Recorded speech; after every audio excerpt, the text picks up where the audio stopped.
What happens when a single father, who always turns down clients, meets a woman with a dilapidated barn and 30 days before the bank foreclosure? Little did he know that the impossible project he agreed to undertake would tear down the walls around his own heart. Before we continue, please let us know in the comments where you're watching from. Your feedback inspires us to create better videos. The barn was going to kill someone. Ethan Cole knew it the moment he walked through the door. The way the beams sagged like broken ribs, the way the wind whistled through cracks that shouldn't exist. He had come to deny it. That's what he always did, to protect people from their own hopes. But then he met her. Mara Bennett, standing in the ruins of her father's dream 30 days before the bank's foreclosure. She didn't beg, she fought. And Ethan, a single father who built walls around his heart as carefully as he built houses, felt something inside him crumble. The truck's engine ticked as it cooled, a rhythm Ethan Cole had heard 1,000 times before. He sat at the wheel longer than necessary, studying the property through a windshield cracked from 3 years of driving on dirt roads. The barn dominated the clearing like a shipwreck, weathered grey wood, silver with age, its roof sagging in the middle like the back of an exhausted horse. Around it grew waist-high wild grass, dotted with Queen Anne lace and the rusted skeletons of equipment that had outlived its usefulness. Ethan pulled his work gloves off the passenger seat. The leather was worn, moulded to the shape of his hands, from hours spent with hammers and crowbars. He had had them since Sophia was born, when his hands were steadier and life followed a map he thought he understood. Gravel crunched under his boots as he approached the structure.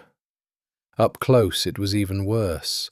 The foundation stones had shifted, creating a tilt he could measure without tools.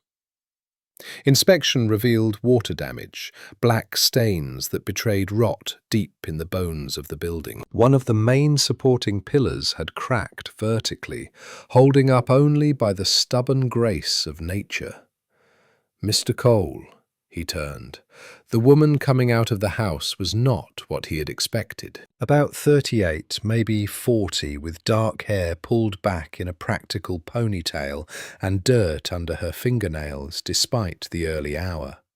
She was wearing really worn jeans and a flannel shirt with the sleeves rolled up to her elbows.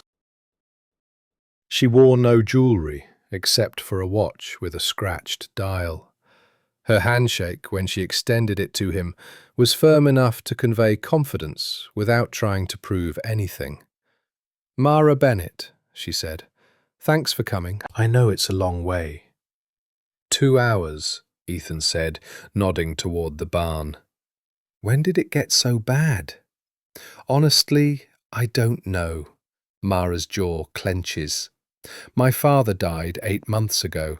I was busy with other things. By the time I got here to sort out the estate issue, winter had already taken its toll." Ethan walked slowly around the building, his trained eye cataloguing the damage. The roof needed a complete replacement, not just the tiles, but the floor beneath. The attic ceiling was sagging dangerously, the main doors hung askew on rusty hinges. He could smell rot, that strange sweetness of wood turning to earth. "Are you going to use this for anything?" he asked, although he already suspected the answer wouldn't influence his recommendation. "A warehouse, eventually a workshop." Mara followed him at a respectful distance, not interfering with his inspection. "My father was a furniture maker. All his tools are still there, under the tarp. I want to—" She paused, reconsidering her words. "I have to preserve what he built." Ethan crouched down by the foundation, running his hand along the sill, which collapsed beneath his touch. Carpenter ants had been there. Termites probably too, though he would have to look more closely to be sure. The smell of old hay was mixed with something more pungent. Animal urine? Maybe raccoons or possums had made their home here. "How long do I have to decide?" Mara asked. "What should I decide? Fix it or tear it down?" Ethan stood up, shaking the dust off his hands. "Ma'am, there's nothing to decide. This building is past the point where restoration makes sense. The foundation is compromised. The framework is destroyed.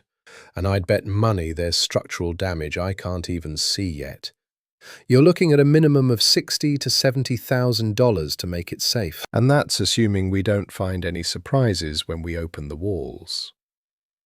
Mara's expression didn't change, but something flickered in her eyes. Not surprise, but more of a confirmation of the fear she already harbored. "What if money isn't the main issue?" she asked softly. "Then time will be the issue." Ethan pointed to the roof. "It's April now. You've got maybe 2 months until the next big rain, which will finish what winter started. That beam over there is under tension. It could collapse any day. If there's anyone inside when it falls—" He didn't finish the sentence. There was no need.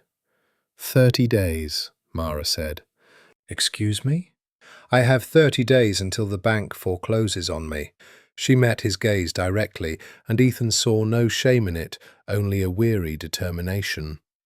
"My father mortgaged this land to buy equipment for his business. When he got sick, the payments stopped. I tried to negotiate with them, but they need the land. Apparently a developer is considering building vacation homes here." Ethan looked over her, at the mountain panorama that stretched beyond the clearing. It was a beautiful place, he had to admit. A bit of seclusion, great views, close enough to the city for a weekend getaway, but far enough away to feel like an escape. "There's a clause in the contract," Mara continued. "If I can prove that the property is actively being improved, that there's economic value beyond the land, I can force refinancing negotiations. But I need documentation, permits, inspections, the whole process within 30 days. Ethan shook his head.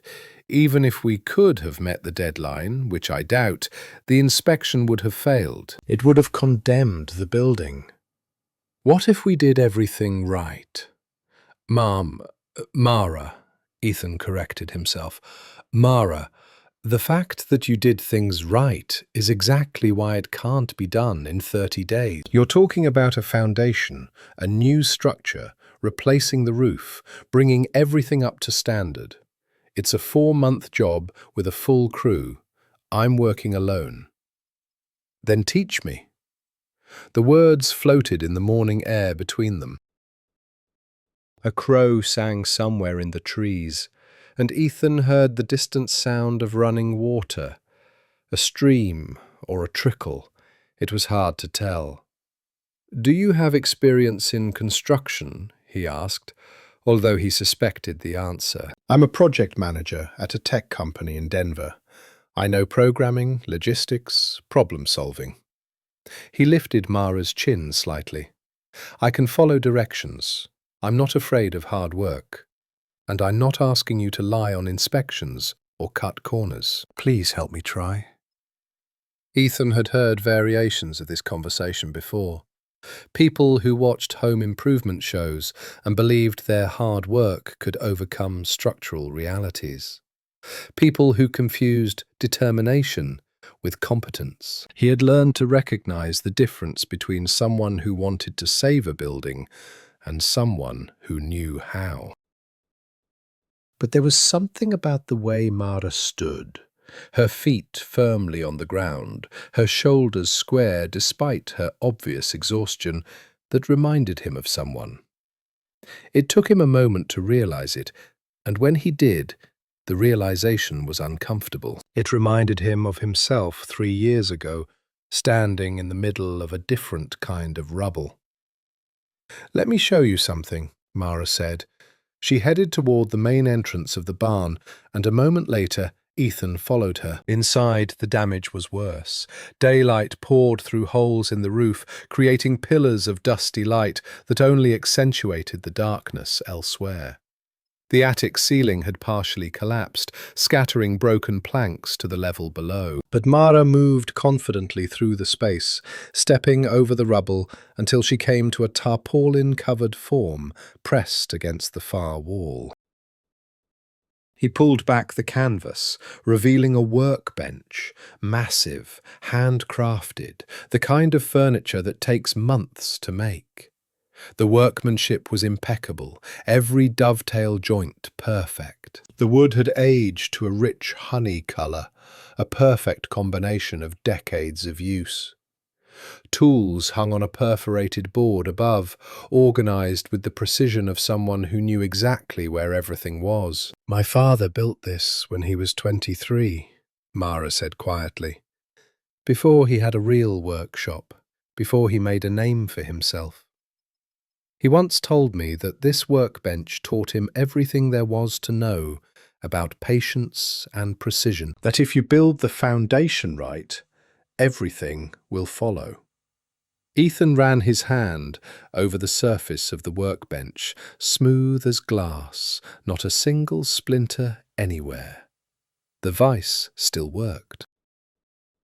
The drawers still slid smoothly, despite the dampness and neglect. This level of quality was no accident. He left behind debt, Mara continued, her voice trembling slightly. But he left that too, and I know. She glanced back at Ethan. I know it's just a building. I know it would have been financially smarter to walk away, let the bank take it and start over somewhere else. But this barn, it's the last thing he built with his own hands. He was going to retire here, spend his days building furniture just for fun. And I wasn't there when he needed me. I was in Denver, climbing the corporate ladder and missing calls. He turned to look directly at Ethan. So no, it's illogical. And yes, it's probably impossible. But please do it anyway, because I can't live with myself if I don't try. Please help me build something worth saving. Ethan looked up at the damaged roof, at the light that filtered through the cracks, letting in rain, snow, and even time. He thought of Sophia, waiting for him at her sister's in town, of the 3 other jobs he had turned down this month because they seemed wrong, because the clients wanted cosmetic repairs instead of structural integrity. Of the meticulous, constrained life he had built for himself since Emma left. A life based on routine and control, never ever taking risks with the hopes of others. I'm asking $80 an hour, he was heard saying. Materials are separate. I don't work on Sundays. It's my daughter's birthday, and if at any point I find this project unsafe or not up to code, we'll stop. No arguing. Mara's eyes widened a little. Are you saying yes? I say I'll evaluate it properly. I'll call an engineer if necessary. If, and it's a big if, we can develop a plan that's both safe and feasible, then we can discuss how to move forward. Ethan pulled a small notebook from his pocket, the kind contractors carried for quick measurements. But you have to understand what you're getting yourself into. 30 days means 12, 14-hour days, every day, rain or shine. That means calluses, exhaustion, and no guarantee of success. I understand. Are you sure? Ethan met her gaze. Because most people think they understand until the 3rd day, when everything hurts and they realize we're not even 10% done. Mr. Cole, Ethan, Mara smiled almost. Ethan, I buried your father without saying goodbye. I cleaned out his apartment, sold his car, and distributed his tools to his apprentices. I spent 8 months drowning in paperwork, debt, and wine. I don't mind calluses. They stood in the damaged barn, morning light falling around them, and Ethan felt the familiar weight of responsibility settle on his shoulders, a weight he had sworn he would never carry for anyone but Sophia. The weight that comes from worrying about whether something would work out or not. "I need access to the title deed," he said, his voice slipping back to the matter-of-fact tone he used to keep his distance. "Original building plans, if any, contact information for your bank teller, and we need to apply for permits today if we want to have any chance of scheduling inspections on time." Mara nodded, already taking out her phone to take notes. "One more thing," Ethan added. "Why me? You could have called any contractor in the area. Some of them would have taken your money and done half the job I'm describing." "I called 6 contractors," Mara said. 3 didn't call back. 2 came, looked around for 5 minutes and said it was hopeless. The 6th offered to demolish everything for free and buy the lumber. And the 7th? The 7th. Is that you? Mara's expression was serious. "Your website doesn't have any reviews or pretty photos. Just one sentence. Built right or not built at all. That's what I need. Someone who won't lie to me about what's possible." Ethan felt something move in his chest, a sensation he had almost forgotten, a quiet satisfaction that he had been understood correctly. "I'll be back tomorrow morning at 6, he said. "Bring some work gloves and ankle boots. We'll start by removing everything that can't be salvaged." "All of them?" "Most of it." Ethan glanced around the barn. "Sometimes you have to destroy something to find what's worth saving." The drive back to town gave Ethan too much time to think. The mountain road wound its way, and his truck knew the route well enough that his hands moved automatically as his mind wandered through the territory he had marked as forbidden. He thought about the workbench, the craftsmanship that outlived its master, fathers and daughters, and what remained unfinished between them. Sophia was waiting for her on the porch of her sister's house when he pulled up, still wearing his school uniform, even though it was Saturday. At 7 years old, she had already learned to read his mood through the windshield. "Did you accept the job?" she asked him as he got out of the car. "How do you know it was work? You have that thoughtful look on your face." "It only shows when you're deciding on a job." Sophia stood next to him, her small hand automatically finding his. "Plus, Aunt Marie says you've been turning down jobs for 3 weeks, which means you're being picky again." Ethan looked at his sister, who was standing in the doorway with her arms crossed and a look like, "I told you so." "It's a barn restoration," he told Sophia. "In the mountains, the deadline is 30 days. "It's impossible," Sophia stated, as if it were a fact. "Probably. Will you try anyway?" Ethan looked at his daughter, this little being who had learned too early to be resilient, who had seen her mother leave and her father rebuild his life, one careful decision at a time, who trusted him to make the right decisions, even when those decisions were difficult. "Yes," he said, "I think so." Sophia shook his hand. "Then you can handle it. You always can." The certainty in her voice tightened Ethan's throat. He wondered if it was a burden or a blessing to be someone's security in an uncertain world. That night, after Sophia had fallen asleep in a room with neat bookshelves and a crescent-shaped nightlight, Ethan sat at his drawing table in the garage workshop. He had remodeled the space 3 years ago, when working from home had become a necessity and nannies an expense in a budget that couldn't afford much else. He pulled out photos of Mara's barn and spread them out on the table. Using a mechanical pencil and a ruler, he began to sketch. Not the barn as it had been, but as it could have been. A reinforced foundation here, a new support post there. The roof needed to be completely replaced, which meant renting a crane or hauling materials up a ladder. 30 days. He once built a 3-bedroom house in 4 months, but he did it with a team of 6 and no surprises. This project will be full of surprises. The kind you find when you tear down walls and uncover decades of amateur repairs and deferred maintenance. But as he painted, Ethan felt something he hadn't felt in months: engagement.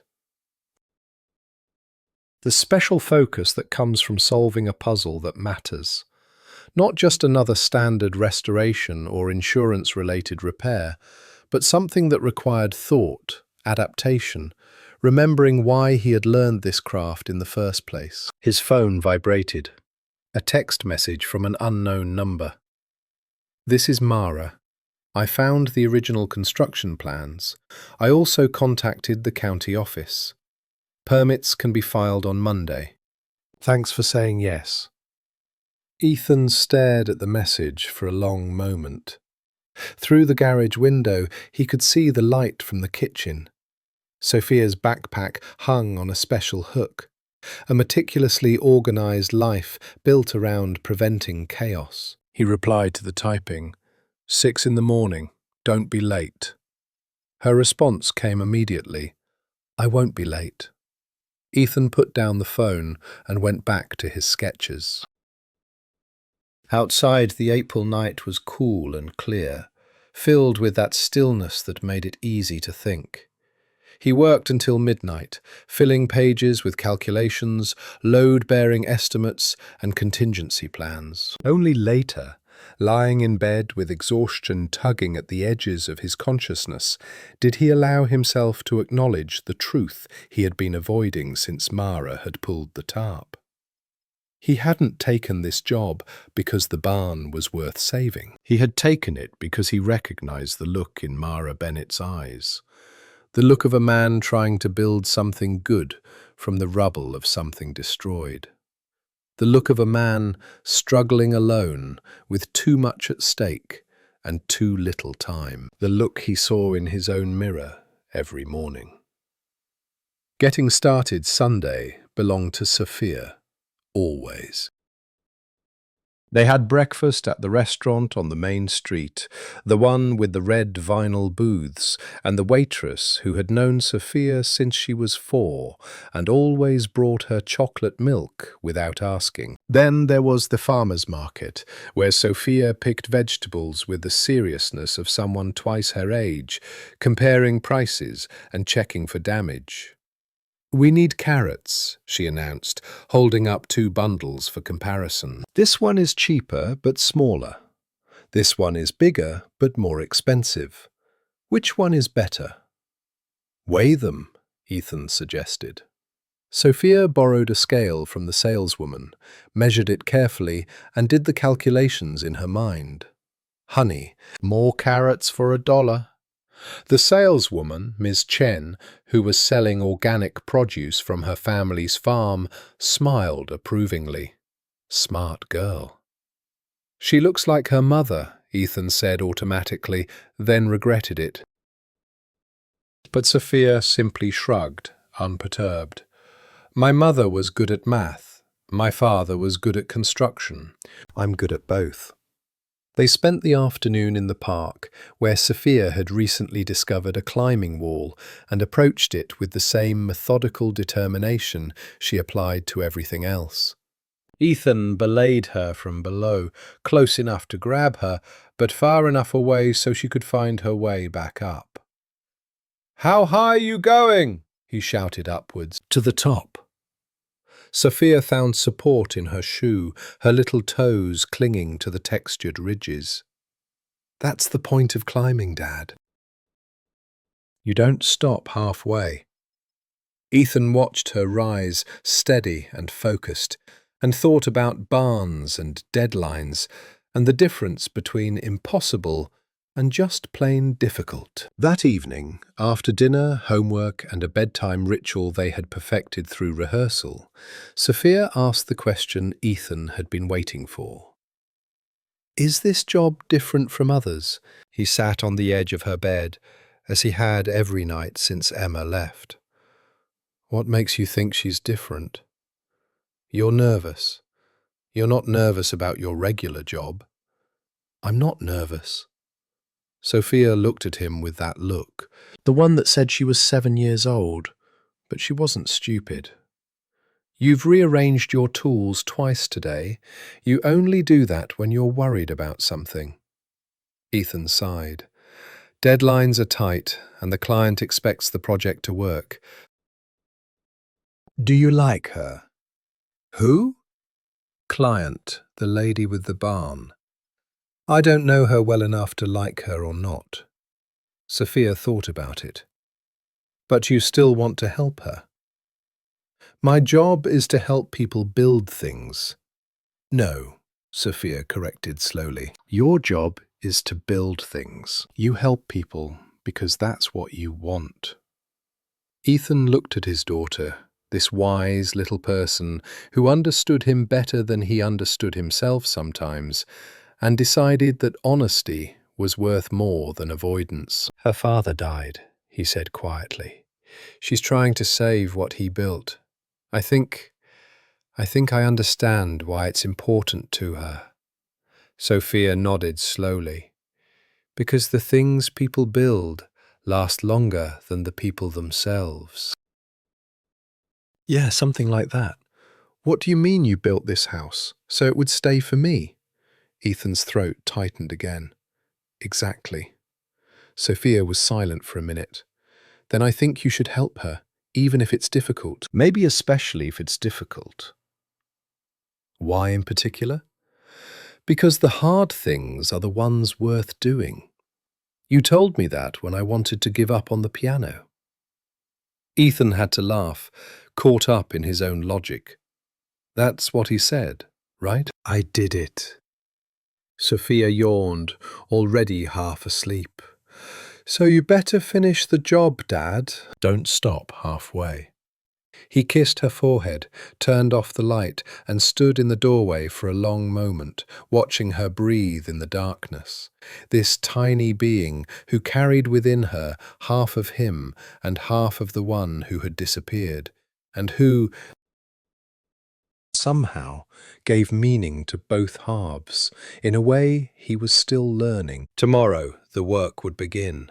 Tomorrow he would return to the mountain road and begin demolishing the building to save it. Tomorrow he would work alongside a woman he barely knew, struggling with a likely impossible deadline and a bank that had already made a decision. But tonight he stood in the doorway of his daughter's room and felt something he hadn't felt in 3 years. Hope.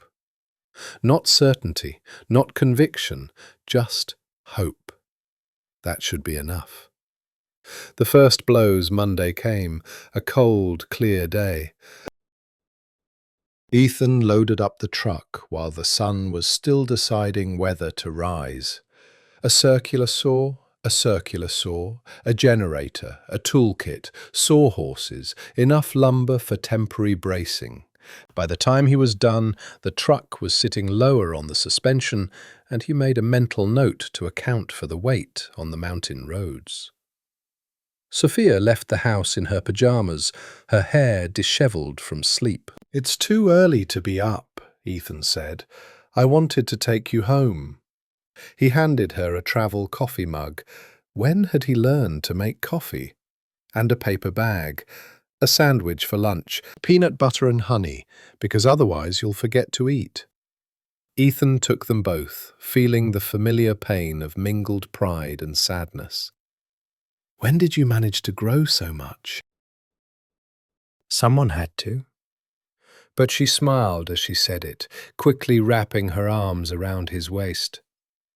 "Build something good, Dad." The drive there gave him time to review his mental list.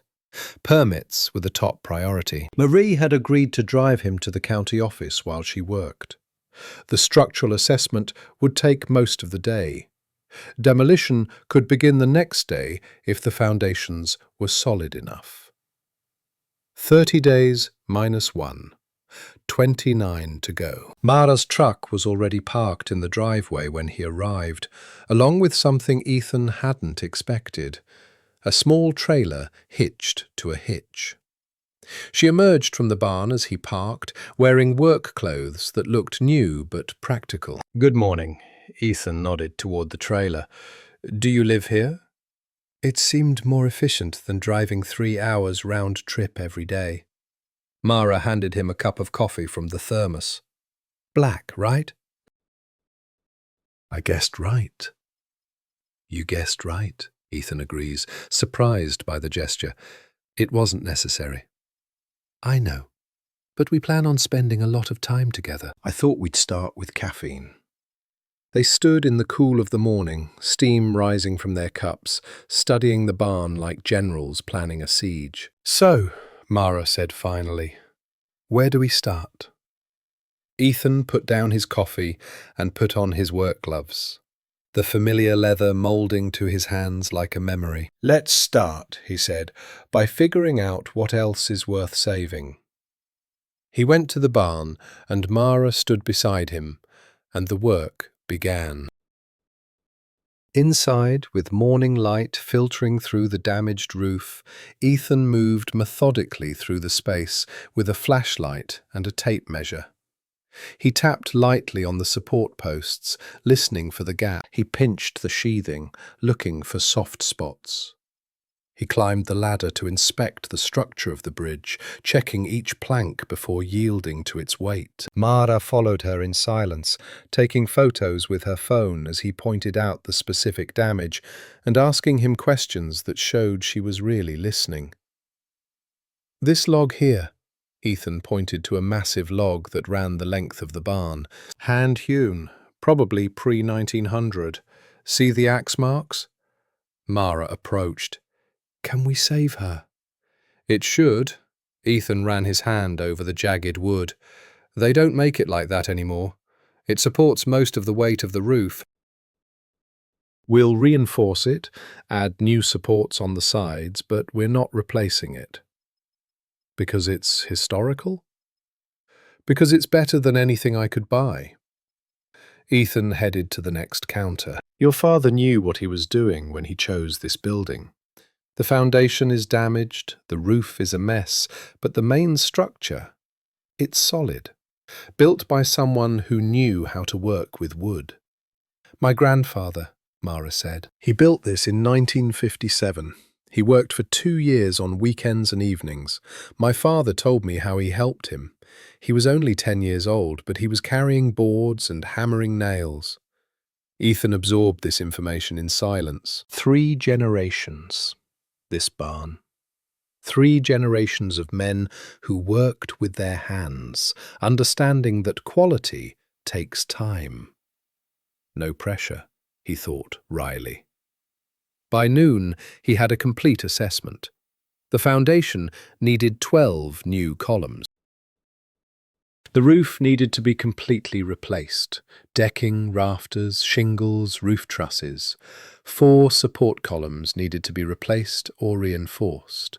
The attic floor was lost and needed to be completely removed. The sheathing could be salvaged in places and replaced in others. He placed the sketches on the work table, Mara's father's work table, and explained everything to her. "Realistically speaking," he said, "it's a 3-month project with 1 team. There are 2 of us with 1 month to spare, so we have to be strategic. We're not restoring everything. We're stabilizing the critical areas and bringing them up to standard." "What does this mean in practice?" Ethan took out a red pen and began marking priorities. "The foundation comes first. You can't build on a weak foundation. That's the first week. The structure and supports are the second week. The roof is the third week."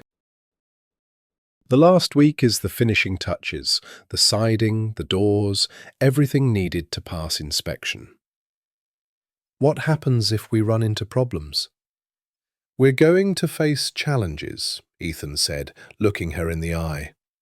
This isn't pessimism. This is construction. Old buildings hide secrets. We plan for delays. We build in a timely manner. We stay flexible. Mara studied the sketches, tracing the red marks with her finger. My training in project management tells me this program is crazy. He is crazy. But do you think we can handle it? Ethan hesitates, sincerity clashing with pragmatism. I think if we work 12 hours a day, don't lose time due to weather or equipment failures, and don't encounter any major structural surprises, we have a chance. Not a guarantee, a chance. I'll take it, Mara said, extending her hand. Partners? Ethan looked at her hand, thinking of all the ways this could fail, of benches and deadlines and the weight of other people's hopes, of his daughter waiting at home, trusting him to make the right decisions. Then he thought of that workbench, built with patience and precision, of the foundations that endure. He shook her hand. Partners. The word felt strange in his mouth. He had worked alone for 3 years, preferring the simplicity of solo projects, the clarity of responsibility for his own work.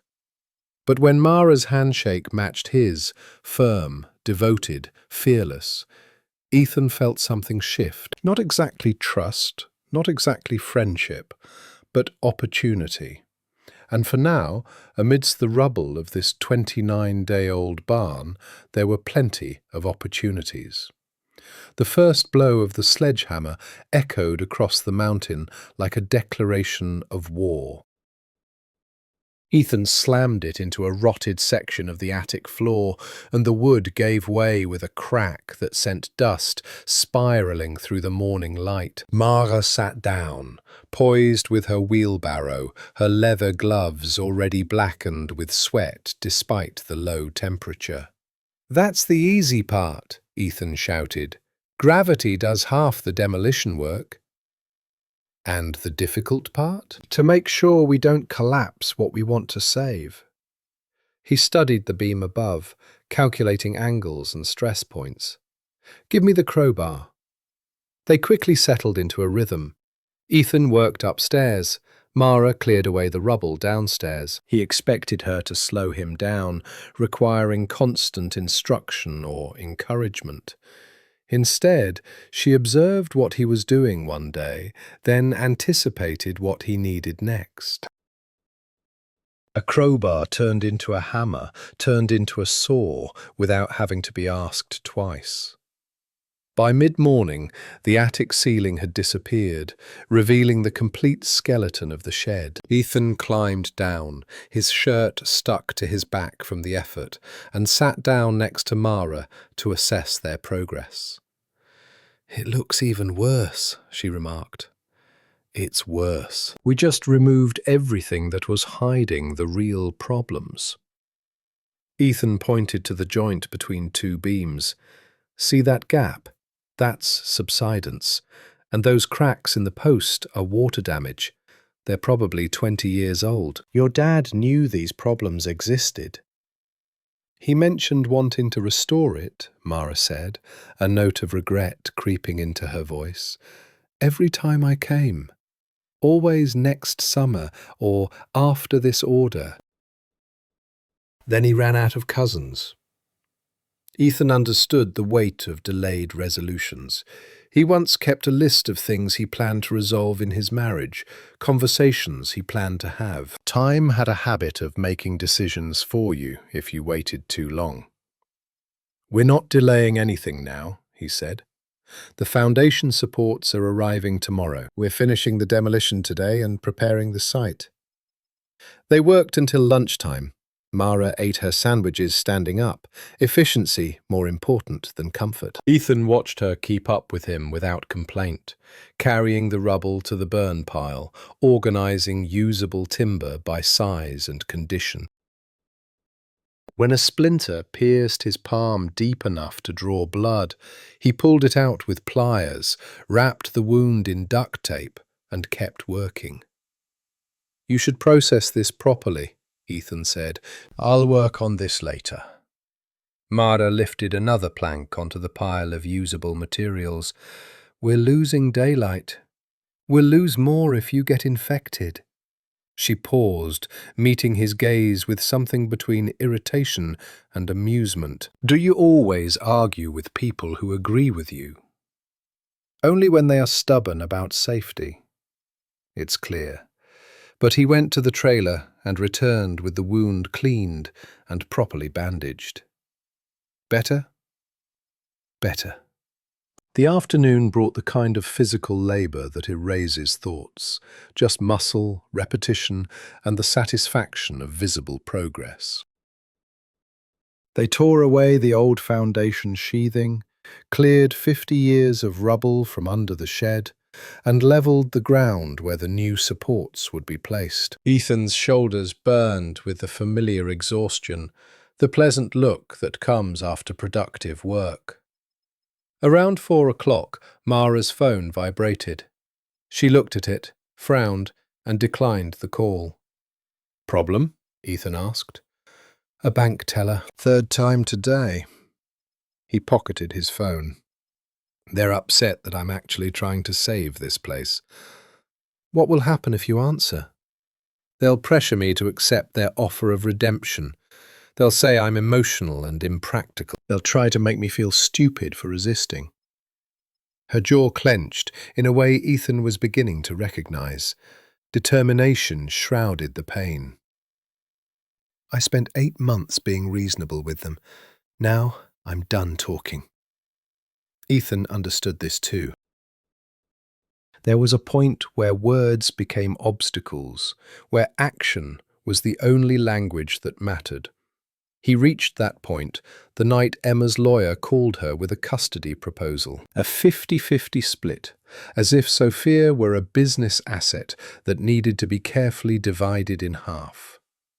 He stopped arguing and started documenting every pickup from school, every packed lunch, every bedtime story. He built his business the same way he built houses, one piece at a time. "They'll have to talk to you eventually," he said. "After the inspection is over and their foreclosure file falls apart." "You seem confident." "I'm paid to trust myself." Ethan levelled another section of ground, checking his work with a spirit level. "Whether I feel it or not is another matter." Mara laughed, a real laugh, bursting with surprise. "That's the most honest thing anyone has said to me in months." By the time they were done for the day, the barn looked like a crime scene. Debris was everywhere, the interior destroyed, the structure stripped to the bones. But those bones stood straighter somehow, free from rot and pretense. Ethan walked the perimeter one last time, checking his measurements against the lengthening shadows. "We're pouring the foundation tomorrow," he said. "That means starting at 4 in the morning. A concrete truck can't get on this road after sunrise. It's too narrow to pass safely." 4 in the morning. Mara nodded, unperturbed. "Coffee will be ready."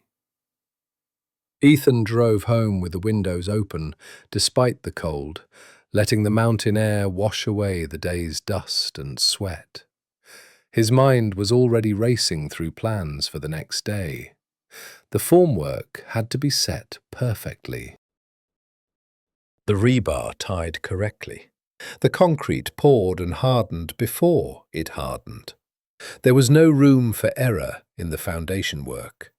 Everything that was built on top depended on the correctness of the work. Sophia was at the kitchen table when he arrived, her homework spread out around her as evidence of serious study.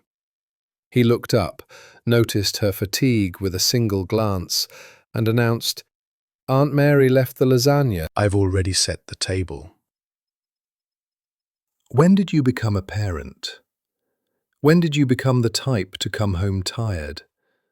He closed his maths textbook. How was your first day? Productive. Ethan washed his hands in the sink, scrubbing the concrete dust from under his nails. I've cleaned the bridge. It's ready for foundation work. Good progress. Is she good? The lady with the barn. Ethan pondered the question as he wiped his hands. Good seemed inadequate to describe Mara. The quiet competence, the way she pushed through the pain, the determination that burned steadily, not intensely. She's loyal and she doesn't give up. How are you? Sophia remarked. Maybe. They ate in the relaxed silence of people who didn't need to fill every moment with conversation. Afterward, Sophia washed the dishes without being asked. When had that become routine? While Ethan reviewed his notes for the next day. 4 in the morning meant 3 hours of sleep if he was lucky, but it was worth it. The foundation couldn't wait. He was getting ready for bed when his phone vibrated. Mara again.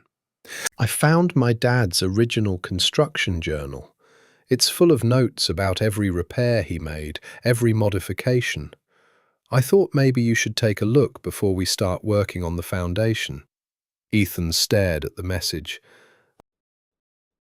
The construction log was invaluable to the restoration work. A map of everything the structure had experienced, every weakness already discovered and fixed, or not, was equally important information. He replied to the typing, "Bring it tomorrow. It could save us from costly surprises." Her response came immediately.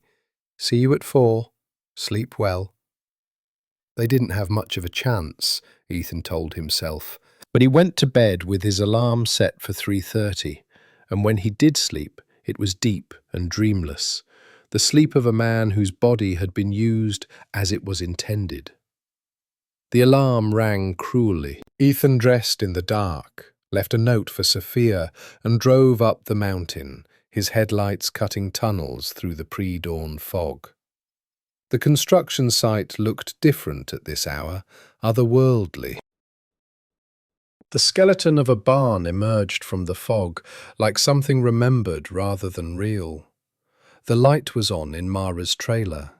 When he knocked on the door, she opened it, already dressed, coffee brewing behind her.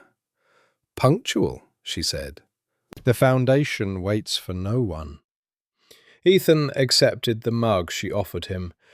"Do you have that magazine?" She handed him a leather notebook, its pages yellowed and filled with precise handwriting. Ethan leafed through it by the light of the flashlight.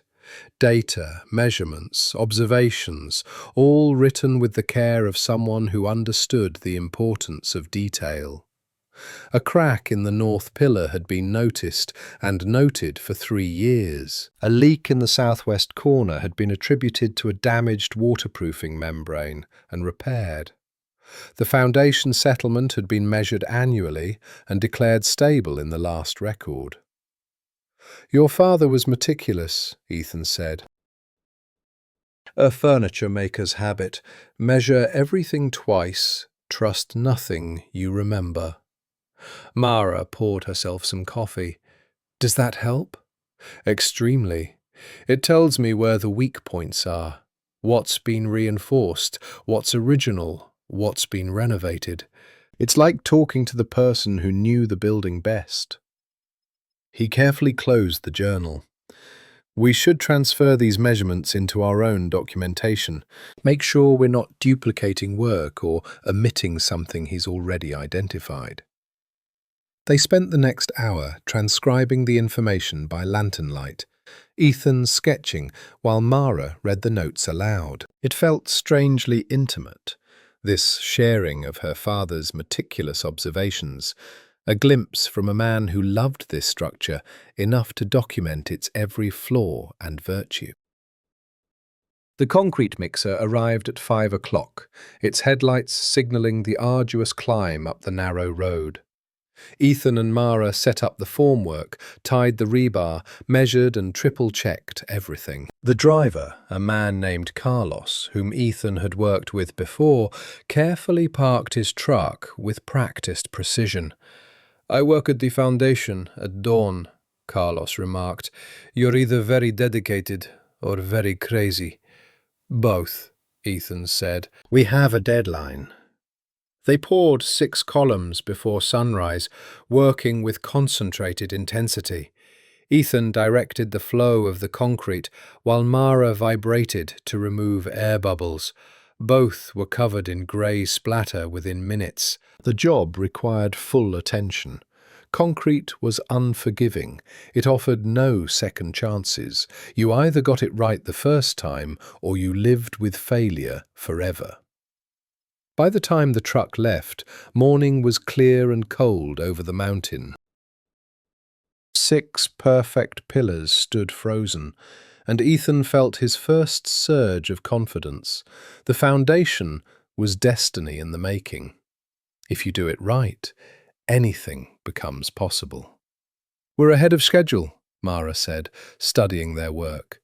"Half a day. Don't relax. We'll waste our strength elsewhere." Ethan stretched his back, feeling his muscles protest. "We'll pour the rest tomorrow. Then we wait 48 hours for it to harden." "What do we do while we wait?" "Preparing the frame. We cut and measure each joist needed for the supporting structure. Once the foundation is ready, we want to move quickly." They spent the rest of the day and the next wrapped in measuring and cutting. The rhythmic creaking of the table interrupted conversations that came more easily with each passing hour. Ethan learned that Mara had studied architecture before going into business, that she could read blueprints as fluently as he did. Mara learned that Ethan had built his first piece of furniture at 12, that his own father had been a contractor before a fall from scaffolding ended his career. "Is that why you're so concerned about safety?" she asked, watching him secure the ladder for the 4th time. "Partly," Ethan checks the lock. "More because of Sophia. She needs at least one parent to come home safely. Her mother isn't in the picture. She's in Phoenix with her new husband. He sends birthday cards, calls her every few months. Sophia is okay with it. She's so strong. But it makes me cautious. Everything I do, I think, what if something happens to me? Who's going to take care of her? It's a heavy burden to carry alone." "You get used to it." Ethan pointed to another beam for cutting. "What about you? Family besides your father?" "My brother is in California. We're not close. My mum died when I was 16. Cancer. After that, it was just me and my dad. And then it was just me." He ran his hand over the wood, feeling for imperfections. "I think that's why losing him hit me so hard. He was the last person who remembered me as a child, who knew my story." Ethan understood this more deeply than he could express. Sophia was his living link to a past that included Emma. When he grew up, she would be the only person who would remember them as a family, even an imperfect one. "That's why you're fighting for this place," he said quietly. "It's not just a building." "No." Mara met his gaze. "It's not just a building." They worked until dusk, cutting and stacking lumber with surgical precision. By the time Ethan finally left, the sky had darkened to indigo, the first stars bursting through the darkness of the mountains. Sophia was already in bed when he got home, but he left a note on the kitchen table. "Dad, there are still leftovers in the fridge. Don't forget to eat. Did you do anything nice today? I love you, Sophia." Ethan folded the note and put it in his shirt pocket next to his heart. Sometimes the simplest words were the ones that kept you going. 48 hours passed, waiting for the concrete to set, a time that could not be rushed, could not be accelerated by any amount of will or work. Ethan used it for final preparations.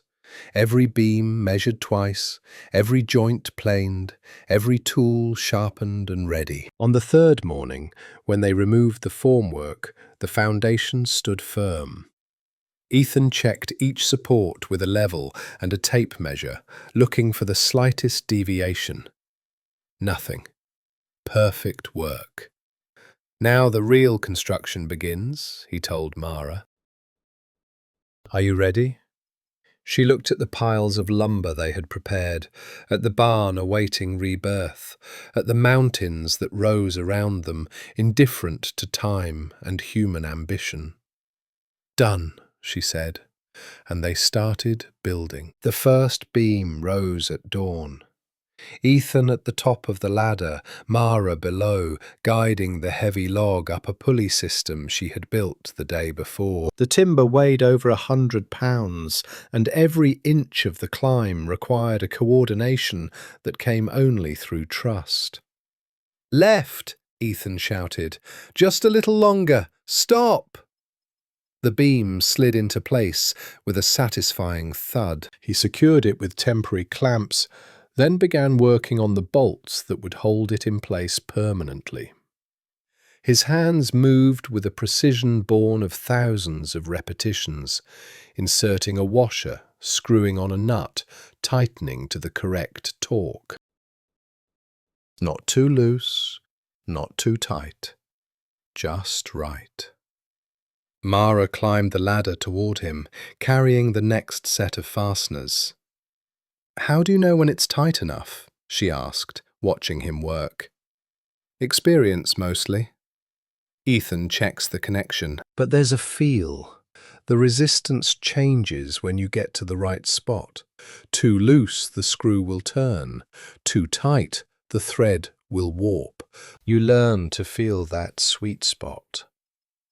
"Can I try the next one?" He handed her the key and watched her position it on the bolt. Her first attempt was too hesitant, then too aggressive. "Slowly," he said. "Don't rush. The metal will tell you when to stop." Mara closed her eyes, concentrating on the sensation in her hands. The next attempt was better. By the fourth feature, she had found a rhythm. "Okay," Ethan nodded approvingly. "You're a quick learner." "I have a good teacher." The compliment took him by surprise, a strange warmth rising to the back of his neck. He wasn't used to recognition. He'd spent so much time working alone that he'd forgotten what it was like to share knowledge, to see someone grow under your guidance.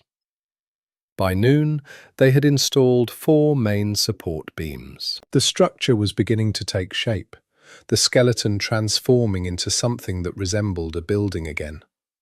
Ethan stood in the centre of the shed, looking up at their work, and allowed himself a moment of satisfaction. "We're a day ahead of schedule," Mara said, checking her notes. "Don't say that out loud," Ethan warned him. "The building gods will hear and send trouble." She laughed, but he was only half serious.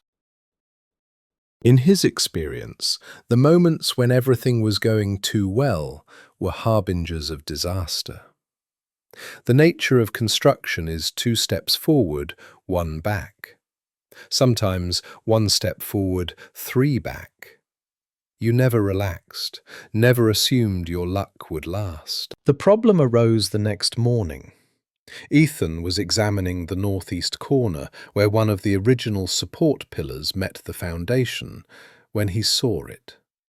Fresh sawdust, almost invisible against the dust and old rubble. He crouched closer, ran his finger along the base of the pillar, and his heart sank.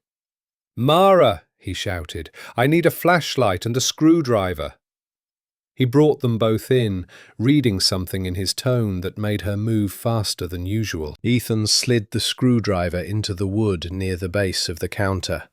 It went in easily, too easily, sinking into the soft, holy wood that should have been solid. He pulled it out, and the tip was covered in fine sawdust and dark powder. "Termites?" Mara asked quietly. "Worse, carpenter ants." Ethan pointed the flashlight at the hole the screwdriver had made. "And some recent ones, judging by the freshness of the damage. They probably became active with the warmer spring weather." "How bad is it?" "It depends on how far they've spread." He began checking the neighbouring shelves, moving systematically but quickly. "This shelf definitely needs to be replaced. The question is, are there any others?" The next 2 hours were spent thoroughly inspecting every wooden surface in the barn. They found 2 more infested posts, both in the far corner, where moisture from a leaking roof created ideal conditions for a colony. Mara sat at her father's desk, watching Ethan do calculations in his notebook. Her expression was carefully controlled, but he could see the tension in her shoulders, the way her hands clenched and unclenched. "How much time have I wasted?" she finally asked. 3 days, minimum." Ethan didn't press. He deserved the truth. "We need to cut down the infected tree, treat the area with insecticide, install new posts, and let the treatment dry before continuing." "We don't have 3 days." "I know." "What if we worked longer? Started earlier, finished later?" Ethan shook his head. "We already work 14 hours a day. If we work any longer than that, we'll start making mistakes. Fatigue kills judgment, and bad judgment in construction can kill people." Mara stood up and paced the length of the barn. Ethan could almost see her processing the problem, applying her project management skills to a situation that defied conventional solutions. "What if we hired someone?" she said, pausing. "Another pair or 2 of hands. They'll speed things up, give us a margin of safety for these kinds of delays." "Do you have a budget for this?" "I have a credit card and I'm desperate. I'll take care of the budget if we save this place."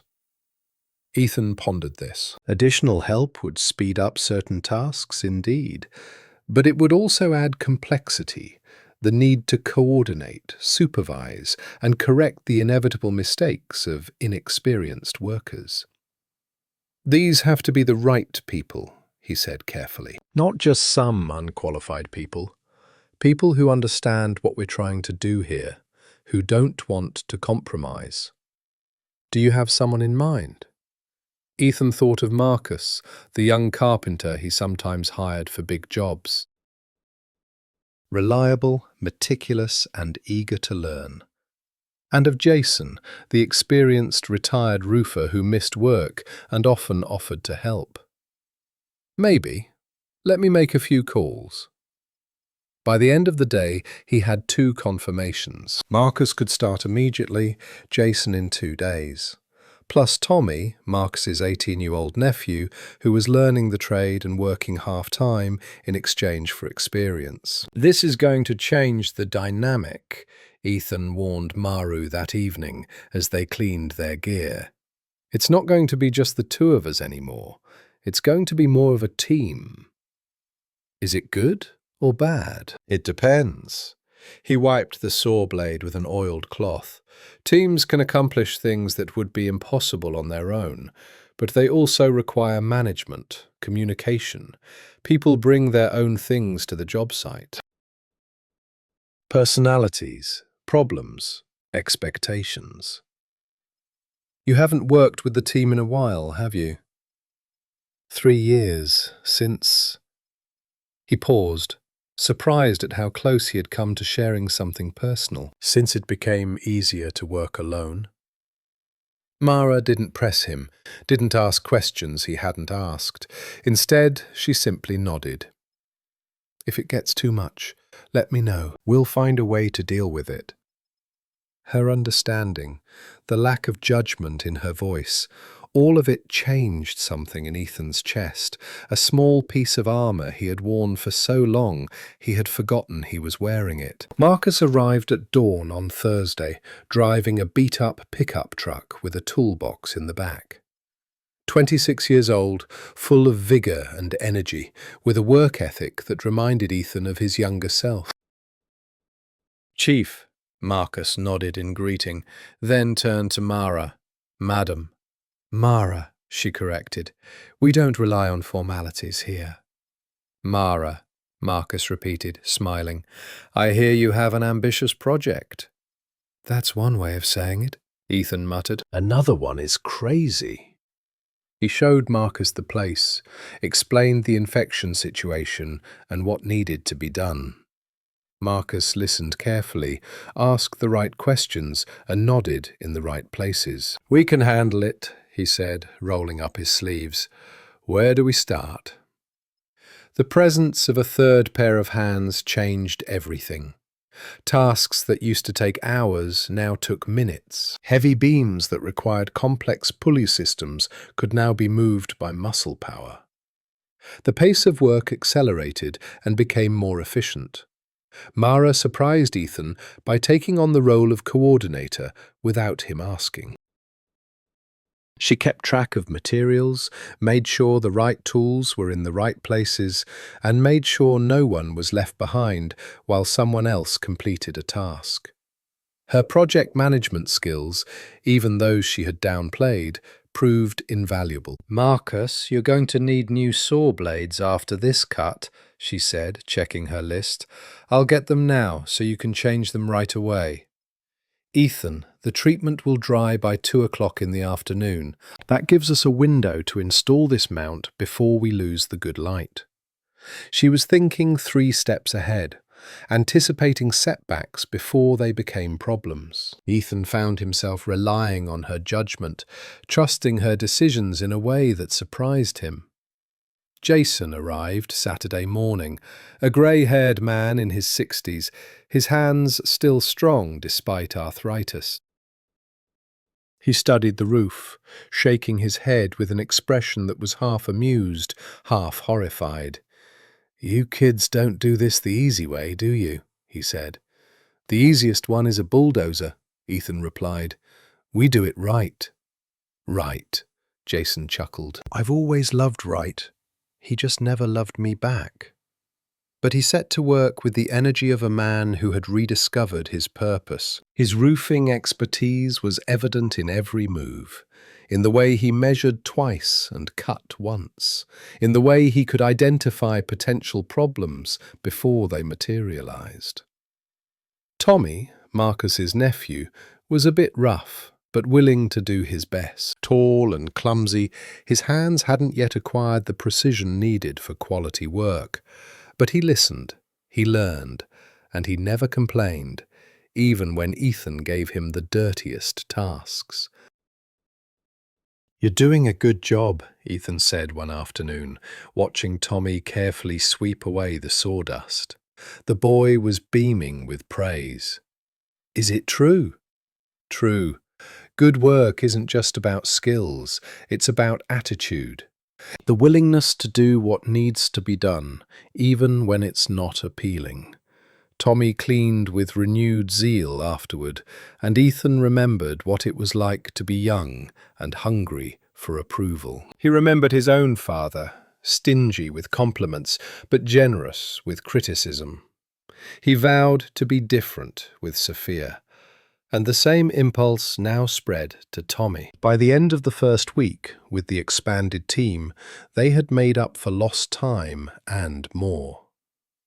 The contaminated columns had been replaced, the treatment had been completed, and the structure had been reinforced. They were ready for the next phase, the roof. That night was the first time the temperature had risen enough to make working outside after dark comfortable. The team dispersed, Marcus back in town, Jason to his farm, Tommy wherever the young men went at the end of the day.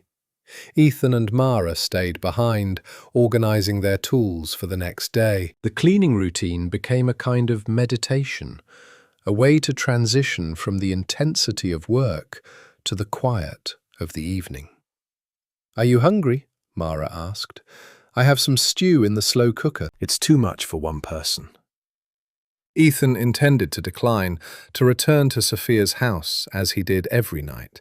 But something about the invitation, the nonchalant way it was offered, kept him from automatically rejecting it. "Sophia is with Aunt Marie tonight," she heard herself reply. "They're having a movie night." "So, is it a yes?" "Yes." They ate at a makeshift table made of 2 sawhorses and a sheet of plywood. The stew was good, filling and simple, the kind of food that replenishes the calories burned by hard work. Above, the stars began to appear, unpolluted by the city lights, thick as spilled salt. "Sophia," Mara said after a long silence, "does she know what you're doing here? Why did you take this job?" "He knows the basics, the shed, the deadline, the client in trouble." Ethan wiped his bowl with a piece of bread. "But the details, I don't tell him about every delay or doubt. He worries enough." "A 7-year-old shouldn't worry about such things." "No," Ethan agreed, "but kids notice more than we think. They sense stress even when we try to hide it." Mara was silent for a minute, then asked cautiously, "Her mother, was it recent?" Usually Ethan avoided such questions, steering the conversation to safer subjects. But here, under these stars, with fatigue weakening his guard, the truth came more easily. 3 years. Emma decided she didn't want to be a mother, that I wasn't who she wanted. She left one day while Sophia was at school. She left me a note. His voice was flat, emotionless from the repeated retelling. By the time Sophia got home, half of Emma's things were already packed. Did Sophia see her leave? No. I told her that Mom was moving, that sometimes adults change and need different things. Sophia asked if she was coming back. I said, her throat tightened with memories, I said I don't know. But you knew. Yes, I knew. Mara reached across the table, touching his for a moment, quickly, comfortingly, then disappeared. You're a good father, Ethan. What you're building with Sophia, it lasts. It's important. The simplicity of her statement, the confidence in her voice, all of it snapped something inside him. He realized he wanted to hear those words, needed confirmation that the sacrifices he had made, the choices he had made, were the right ones. And you? He asked, turning his attention back to her. Have you ever been serious? That's how I was, Anthony. We were together for 5 years, engaged for 2. Mara looked down at her bare ring finger. He wanted me to quit and move to Portland with him for his career. I wanted him to understand why I couldn't just drop everything. We wanted different things. Do you regret it? About the breakup? No. Her answer was firm. About wasting time trying to convince the wrong person to approach me? Sometimes. They finished eating in comfortable silence. When Ethan finally got up to leave, Mara led him to the truck. Thanks for dinner, he said. Thanks for staying. As he drove down the mountain, Ethan reflected on the strange intimacy that was developing between them. Not romance, he was clear about that, at least to himself, but something deeper than a simple professional partnership. Recognition, an understanding of what it was like to carry a burden alone and suddenly find someone willing to share it. The 3rd week began with the roof. The most dangerous part of the project, the one that didn't forgive any mistakes. Ethan gathered the team early in the morning, his expression serious. "There's no rush up there," he said. "I'm not more important than anyone else's safety. Do you understand?" Everyone nodded. Even Tommy, usually full of youthful confidence, seemed focused. The work was slow, methodical. Jason led the operation, his years of experience evident in every decision.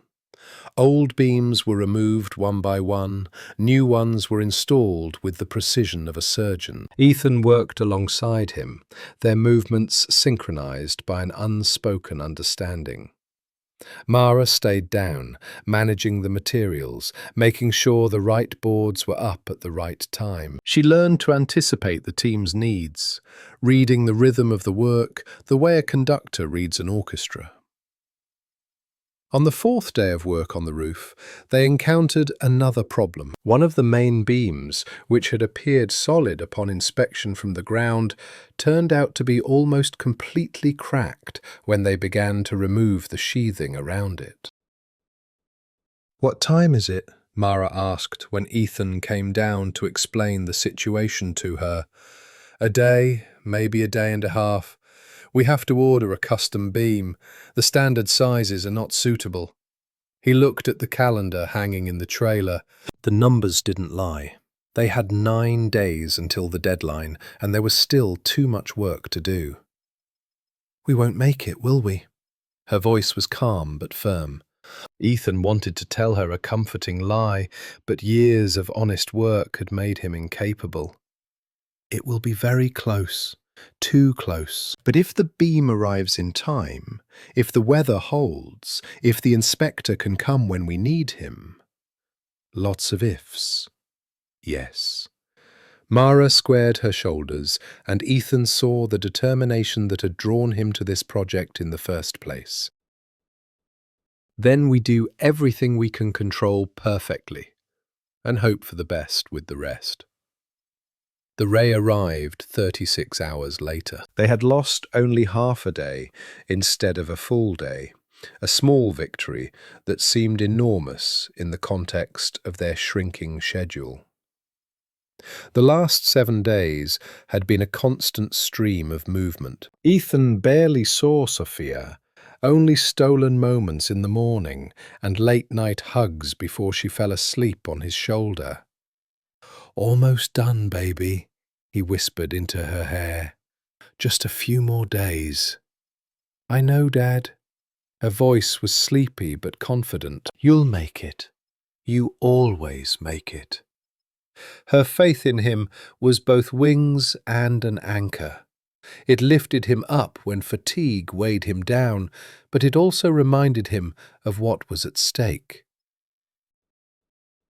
Not just his job, not just his reputation, but the example he was setting for his daughter of what it meant to give his word and keep it.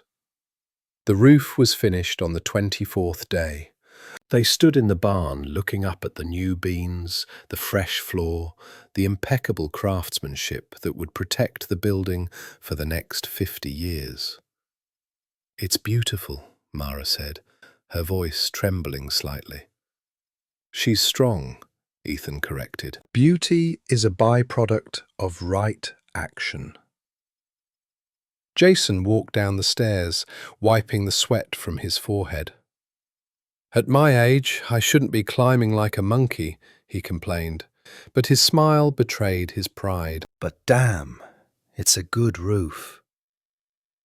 Marcus and Tommy were finishing the final details of the panelling, their hammers creating a syncopated rhythm that was music to Ethan's ears.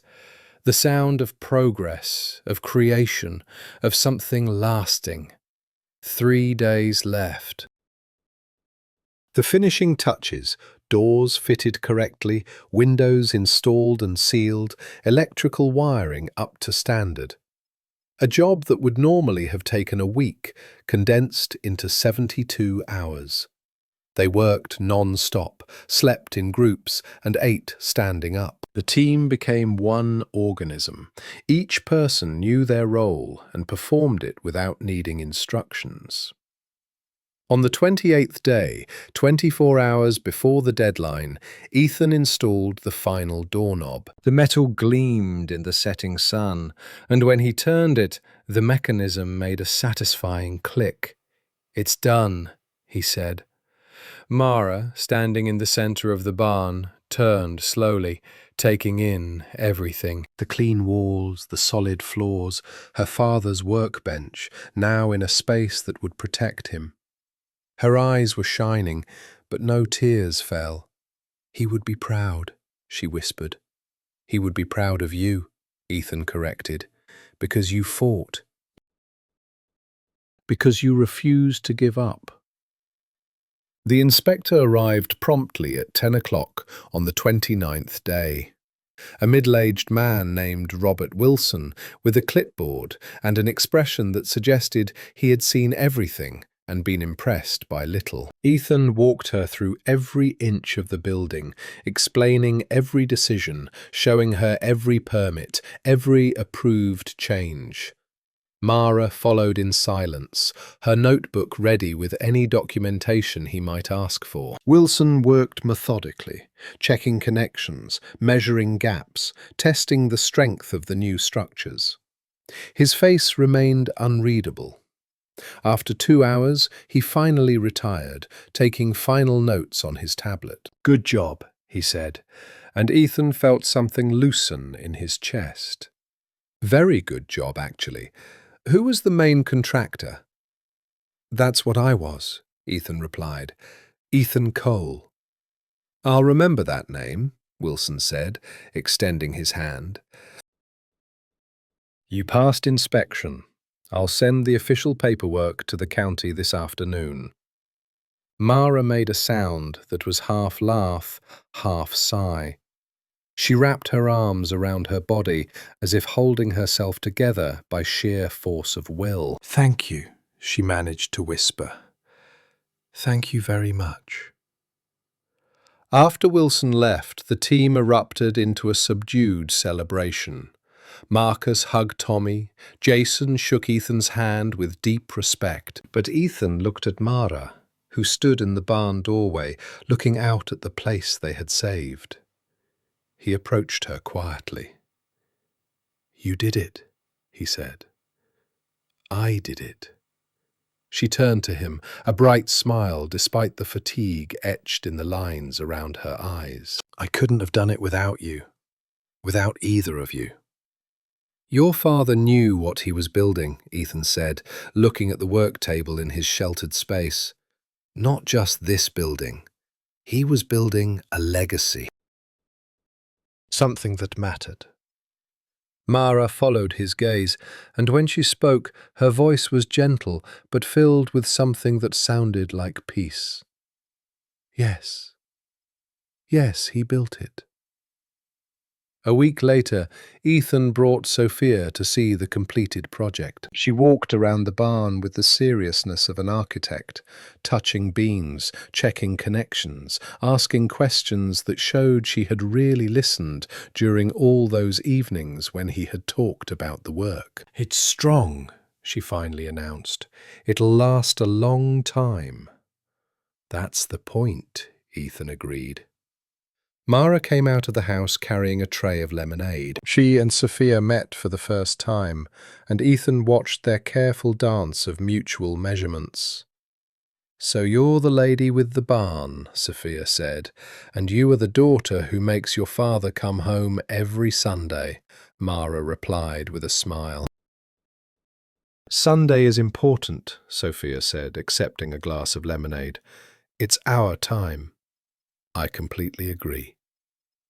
They sat on the porch, sipping lemonade, as the sun began to set behind the mountains. The bank called Mara that morning with an offer to refinance. The pressure eased, the crisis passed. The barn was saved. "What are you going to do now?" Ethan asked. "Move here. I mean, permanently." Mara looked at the land she had saved. "Make this place what Dad wanted. Maybe take on a few private commissions, small furniture projects. Live a simpler life. Sounds good. Yes.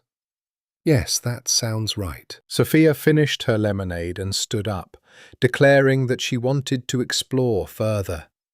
They watched her run around the property, her laughter echoing in the quiet mountain air. "You have a wonderful daughter," Mara said. "I have a wonderful daughter," Ethan agreed, and there was a pride in his voice that he didn't try to hide. A moment of pleasant silence passed. Then Mara turned to him, her expression suddenly nervous and determined. "I have a question, a personal one." "Okay. Are you married?" The question caught him by surprise, not because it was unexpected, he had seen something growing between them for weeks, but because it forced him to acknowledge something he had avoided naming. "No," he said slowly. "You've been divorced for 3 years. Why do you ask?" Mara did not look back, her courage befitting a woman who had taken the risk and won. "Because I would like to get to know you better, you and Sophia.